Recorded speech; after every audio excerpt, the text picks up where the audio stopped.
Donald Trump expressed remorse this past weekend. Has he turned over a new leaf?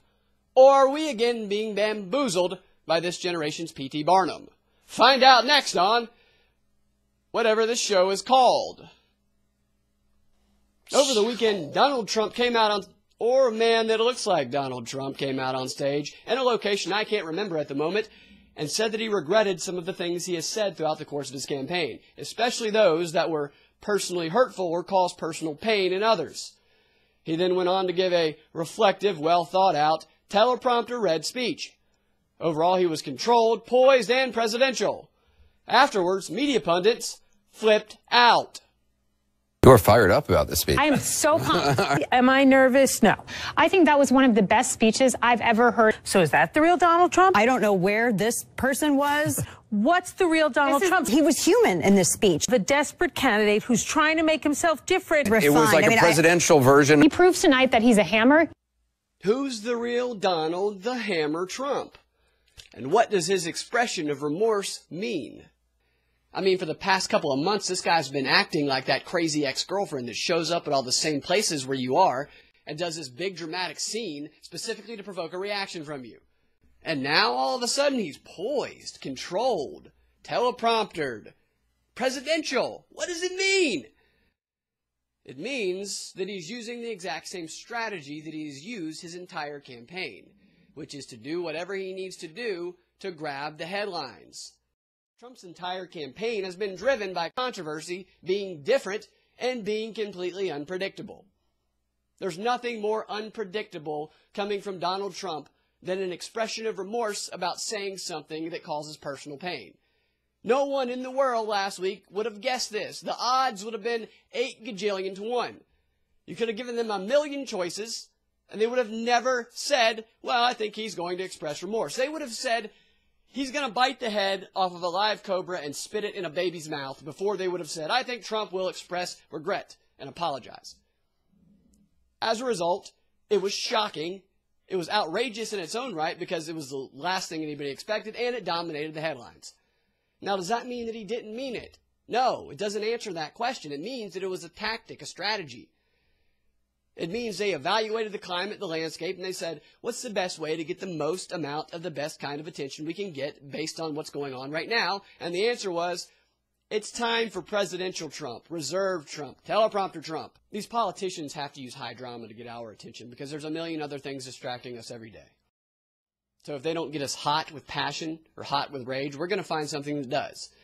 The reason we pay attention to Hillary's drama is because she's a presidential candidate who's been investigated for a crime for the entire campaign. And we want to know if it's going to get, she's going to get caught. Trump, on the other hand, the way he's created drama is he's been increasingly over the top, more extreme with his comments and his actions, and that can only go so far because people get desensitized. He's going to be up there saying, Hillary Clinton had an alien pop out of her ass, and that's when he's really going to start losing his most loyal voters. So he went the other way with it. And that was to contrast his behavioral pattern, to do something that people had decided he was incapable of doing, express remorse. It was a brilliant tactic. Now, was it a lie? Like I said, I don't know. That requires further investigation. What he did was a tactic, so it could be truthful. It is a tactic to win people's attention by being really over the top, and then once you have their attention, saying, now that I have your attention, here's the information I'm delivering. Because you could be the best person in the world for us, but if you don't get our attention, we'll never know it. If you're up there like Jeb Bush talking about policy, avoiding conflict, wearing weird sweaters, acting like a librarian, and begging people to clap, well, we're going to be like, we don't care, Jeb. Get off. We don't care. But if you're like, penis, the moderator's menstruating, and you just do crazy things, whether you like it or hate it, you want to know what's going to happen next. And that's a powerful thing. That's when you can deliver information to people. So whether it's true or not, it's going to require further investigation. It requires us to get over confirmation bias. Confirmation bias where you only see what you want to see in the good and in the bad and filter everything else out. We have to be our most ferocious critic of our own beliefs in order to truly get a really deep understanding of these candidates. It's challenging because it makes us feel uncomfortable because we want to believe certain things and they play off those things. They exploit it. The information we get from the media and from politicians are designed to manipulate us. We can overcome this internal discomfort and get more well-rounded opinions and protect ourselves from these constant manipulations. Or we can just have information overwhelm us and have us divided into polarized, angry mobs. By the way, Donald Trump describes all this in his book, Art of the Deal. He talks about how he creates controversy. He talks about being over the top. He talks about being fantastical. It's all there. So if you read that book, then you'll have a clear idea of the direction of his campaign. I mean, he lays it out. You can see some of his quotes at freedomactradio.com. So will he continue to be presidential calm, reading off the teleprompter Trump? No, of course not. That'll be done by Wednesday. Well, the Olympics just ended. There's a lull in the news media. There's going to have to be high drama. They're going to have to create it somehow. So to fill that void, and Trump likes to fill that void, he's going to have to do something. Unless there's some other event that happens, which is also possible.